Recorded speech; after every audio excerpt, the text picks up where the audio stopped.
안녕하세요. 오늘 소개해드릴 이야기는 뉴욕에 어학연수를 와서 케플리에서 수강하여 ARCPA를 합격하고 지금은 한국에 있는 회계법인에서 근무 중인 제이킴님의 합격 수기입니다.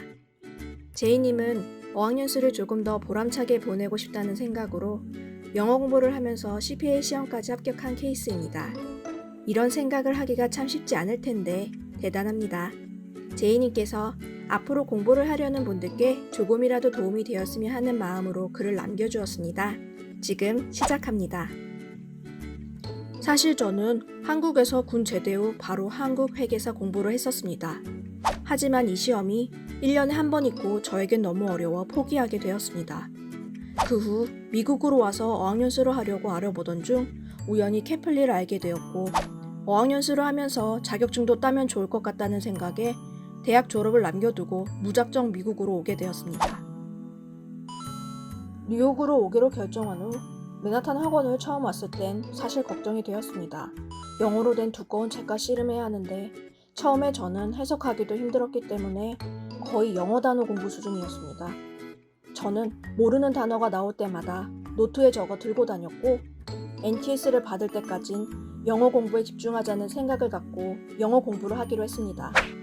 외국인 친구들을 만나 영어를 사용하려고 노력했고 영어 학원도 꾸준히 나갔습니다. 영어 학원이 끝나고 학원으로 나와서 공부를 하였고 주말엔 외국인 친구들과 여러 곳을 다녔습니다. 미 동부의 대부분 휴양지를 돌아보았습니다. 어학연수만 오시는 분들은 결국 시간이 많이 남아 심심하고 시간 활용을 비효율적으로 하게 됩니다. 저는 하루하루를 알차게 지냈던 것 같습니다. 대학 4학년 1학기를 끝내고 온 상태라서 학위가 아직 없는 상태였고 학점 요건을 따져보고 버몬트주에서 시험을 보기로 결정하였습니다.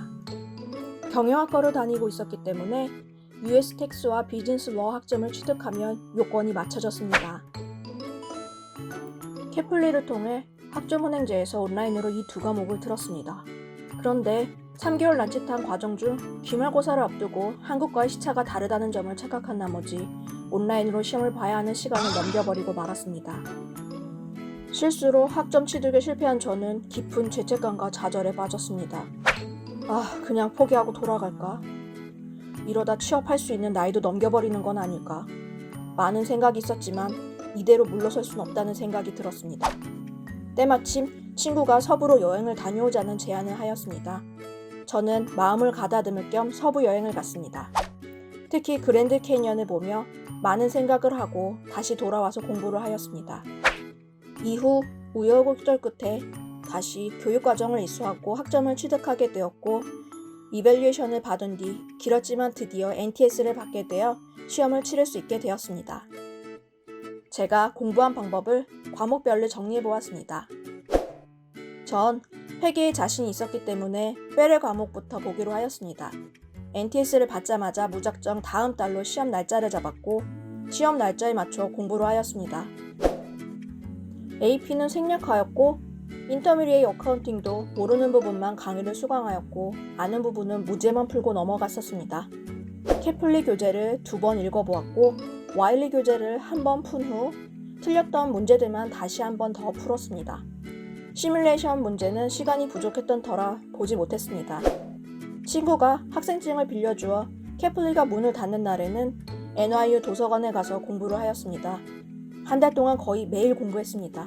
이렇게 공부를 한 후 시험을 보아 87점으로 합격을 하게 되었습니다. 다음 과목으로 주옥 같은 남강호 교수님의 강의를 들을 수 있는 비즈니스 러를 공부하고 싶었기 때문에 레귤레이션을 선택하였습니다. 일주일 동안 휴식을 취한 뒤 다음 달 시험을 신청한 후 공부를 하였습니다. 비즈니스 러와 텍스를 케플리 교재만 2번 읽어보았고 와일리를 한 번 풀어본 후 이번엔 3개년도 기출문제를 풀어보고 시뮬레이션 문제들도 기출문제 위주로 몇 문제 풀어보았습니다. 하지만 시간이 촉박했던 저는 불안한 상태였고 최종 정리를 시간 내에 끝내지 못한 상황이었습니다. 추가 비용을 지불하고 시험을 일주일 연장하게 됩니다. 일주일 동안 최종 정리를 한 뒤에 시험을 보았습니다. 다음 시험을 준비하려고 하는 도중 저는 또 한 번의 시련을 만나게 됩니다. 한국에 급한 사정이 생긴 저는 결과도 알지 못한 채 한국으로 돌아가게 되고 한 달 뒤 한국에서 페레와 동일하게 87점으로 합격하게 되었다는 결과를 받아보게 됩니다. 그로부터 4달 뒤 저는 한국에서 급한 일을 마무리 짓고 학교도 졸업을 한 뒤 다시 뉴욕으로 오게 되었습니다. 뉴욕으로 돌아와 일주일간 시차 적응도 하고 뮤지컬도 보고 휴식을 취했습니다. 저는 이때 시간을 최대한 단축하기 위해 전략적인 결정을 내리기로 하였습니다. 그때 날짜는 1월 중순이었고 저는 4월 말까지는 한국에 돌아가야 하는 제약사항이 있었습니다. 2월 중순에 오딧을 보고 일주일이라도 공부를 해서 BC를 한 번 더 시험 삼아 보기로 하였습니다. 그러면 4월에 열리는 윈도우에 BC 과목을 또 시험을 신청할 수 있으니 BC 시험은 2번은 볼 수 있겠다 생각을 했고 합격이 더 수월하지 않을까 하는 생각하여 시험을 2월에 오딧과 BC 2과목을 신청하게 됩니다. 아무래도 BC 과목은 변동성이 심하기 때문에 리스크를 조금이라도 줄이고 싶었습니다.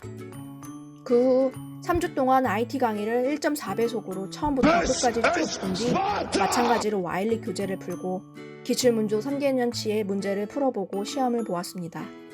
시험을 본 후 주말에 휴식을 취한 뒤 다음 주 시험을 위해 저는 다시 공부에 매진했습니다. 경영학과를 나왔기 때문에 IT를 제외한 다른 과목의 내용은 한 번쯤 보았던 내용들이 많았습니다. IT 강의를 3일 동안 전부 보니 바로 와일리 문제집을 풀기 시작했습니다. BEC가 어려워진 추세였고 에세이는 영어를 잘 못하는 저로서는 아예 막막했기 때문에 합격보다는 다음 시험을 위한 준비를 하자는 자세로 시작했었습니다. 하지만 공부를 시작하니 빨리 붙고 싶은 욕심이 생겼습니다. 친구에게 빌린 NYU 학생증으로 도서관을 가서 하루에 13시간, 14시간씩 공부를 할 수 있었습니다. 일주일 동안 문제집을 전부 풀었고 IT 강의를 들은 뒤 이번엔 5개년치 기출문제를 전부 풀어보았습니다. 라이팅 공부를 해본 적 없기 때문에 에세이 대비로 기출문제 해설에 나오는 모번 답안에 나오는 표현들을 외웠습니다. 예를 들어 처음에 시작하는 문장과 마지막에 끝맺는 모범 답안에 나오는 표현들을 외워두었습니다.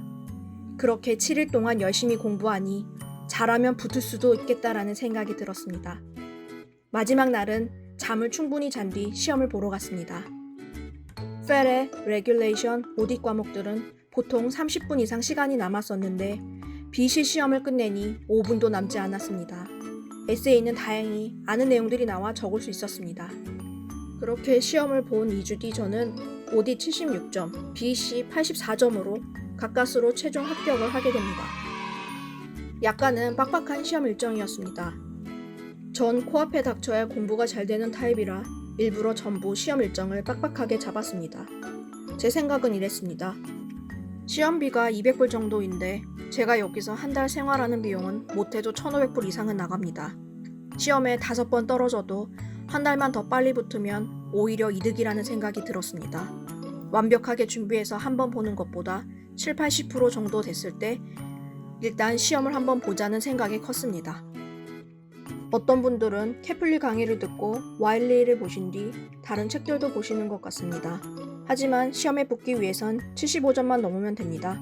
케플리에서 제공하는 강의와 책이면 충분히 커버되고 가장 효율적이기 때문에 학원에서 각각의 교수님들께서 제시해 주시는 방향만 잘 따라가면 됩니다. 저는 이제 한국으로 돌아가 취업을 하기 위해 준비 중에 있습니다. 이 글을 읽고 이 시험을 준비하는 분들에게 조금이라도 도움이 되면 정말 좋겠습니다. 자격증 취득이 쉽지는 않지만 케플리를 알게 되어 합격할 수 있었습니다.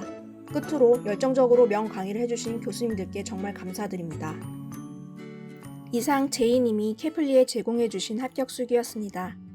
시험 기간 동안 옆에서 제이님을 지켜본 결과 집중력이 매우 좋으신 분 같았습니다.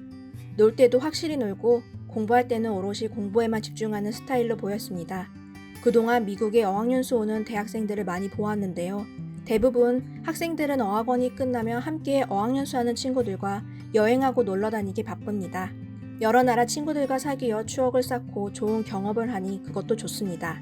제이님처럼 추억 쌓기 플러스 시간을 쪼개어 공부를 해서 2배 이상의 어학연수 효과를 내는 것도 더욱 알차게 어학연수를 보낼 수 있는 방법이 될 것 같습니다. AICPA 시험은 반드시 미국령에서만 볼 수 있습니다. 한국에서 준비하는 학생들은 시험 응시를 위해 비행기를 타고 호텔도 잡고 미국에 들어와야 합니다. 한 번 올 때 대략 100만 원가량의 부대 비용이 들어간다고 하는데요.